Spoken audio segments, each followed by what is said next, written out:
Are there any other major train operators in the country that we should know about? Yes. So the US is interesting because we have Amtrak, which is kind of the monopoly on the majority of mainstream US train travel. I'm hoping this year I finally take the Bright Line in Florida. That is a line that I have not taken yet, but I hope to take the Bright Line. I have family in Orlando, so go do a little solo trip to Miami or something like that would be really nice. But the US also is interesting because we have a lot of tourist trains in a way that I feel like other countries, from what I've seen, don't really curate train travel in that way. So you have like the Napa Valley Wine Train, which is very much a wine train experience. That's more luxury. So you're going to pay a pretty penny for that experience, but you have that kind of train experience. The Rocky Mountaineer recently rebranded their train in the US to be the Canyon Spirit. That's like super luxury experience. So if you want to go through the Rocky Mountain to go to Salt Lake City on the most luxurious train you will ever be on. I did that a few years ago. It is beautiful. It is luxury. They give you like biscuits and gravy. It was delicious.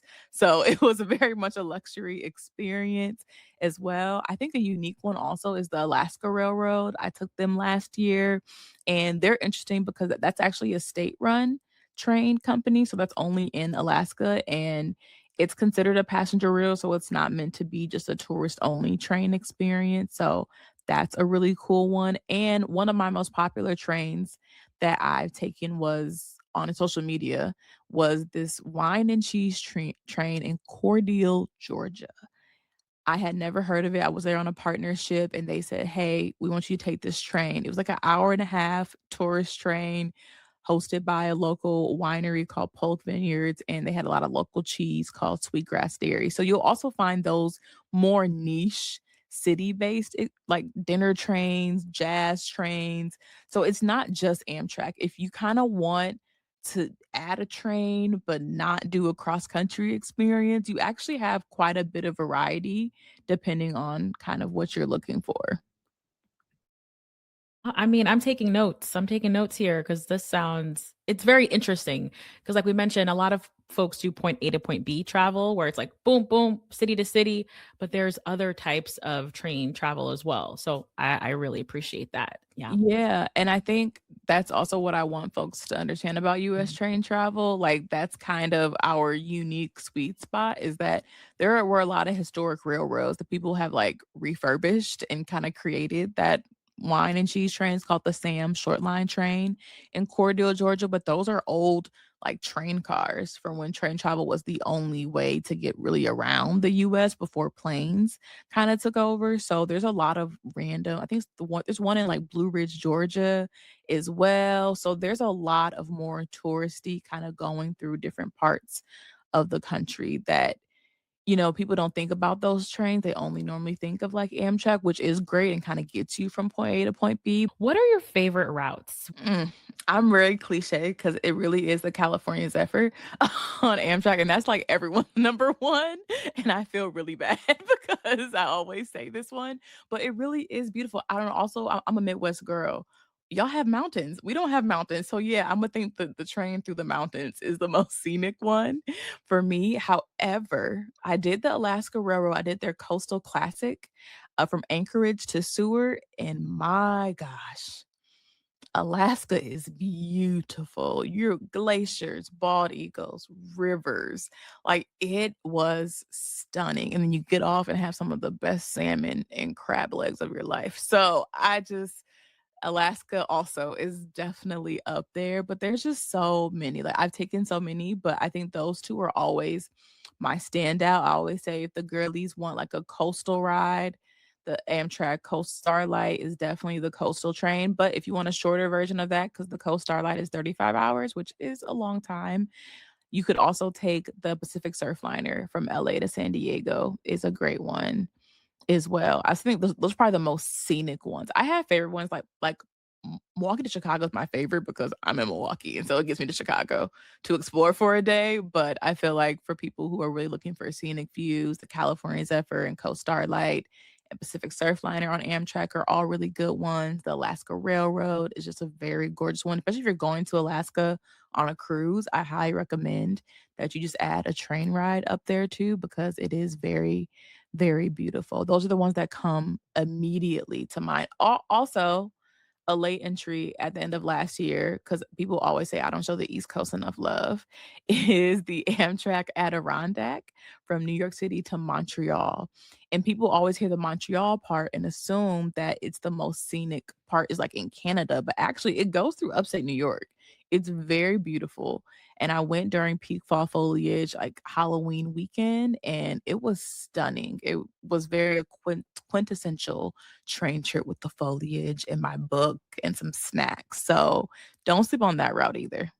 Oh, that's I mean, that is, like, easy for me. I can do that. I can do the New York City to Montreal route, and Adirondacks in general, like, we do a lot of road trips there every year. Stunningly beautiful, so I can only imagine, like, in the fall, I can only imagine. I was not familiar with the Adirondacks. Again, Midwesterner learning more about the US, honestly, through train travel and the different mountains. I did not know how big they were. Yeah, they're huge. So I definitely will make my way back over there because it was very beautiful. I was like, oh, this is gorgeous. Yes, absolutely, absolutely. Well, you gave us so many ideas and tips. If someone was listening to this and they're feeling inspired, like me, I'm about to look at the New York City to Montreal route ASAP. But if someone hasn't done this in a while and they're looking for like, what's my very next step? What would you recommend? I think there's a few things I would recommend. One, riding public transportation, which sounds crazy, but I want people to test stuff out.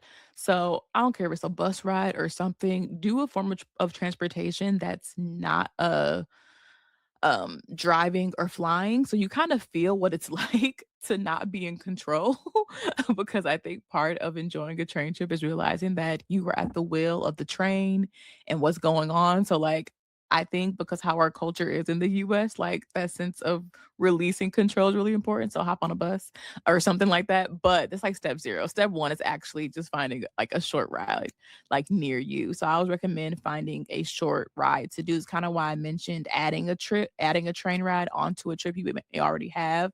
So you're already going to New York City, just riding a few stops up to the Adirondacks. It doesn't have to be the full route, which is 12 hours to Montreal, but riding a few stops and then riding home. I think understanding if you even like train travel, yes, it sounds really beautiful, but people are like, I love watching your videos. I do not like sitting down that long. And so I think kind of figuring that out is really important. Going on the Amtrak website, if you are going to use Amtrak, I always tell people the best part of that website is hidden. It is amtrak.com/routes. And I always tell people to plan by the routes. I have a free train trip checklist that kind of goes through some of these steps on my website as well. It's sojourneys.com and there's a whole train travel section. And I talk about this, but amtrak.com/routes show you the routes you can take on Amtrak. And I always recommend planning by the route. So finding which routes are near you. They have a map there. You can kind of see where everything is stopping. They list out all of the stops. So say you don't live in a city that has a train station or maybe not a huge city, you still might have access to an Amtrak train, but you have to go on that website to kind of see what's near you to figure out what is feasible for you as well. Obviously, create a free account to get those points, I think is really important. But really doing your research to figure out what kind of views you want. Do you want to be in the mountains? Do you want to be in fall foliage? Right? Then maybe you'll go in the fall. But even if you don't want a scenic ride and you want to take the train, Amtrak.com/routes is a great place to start because it'll just show you how to get from point A to point B.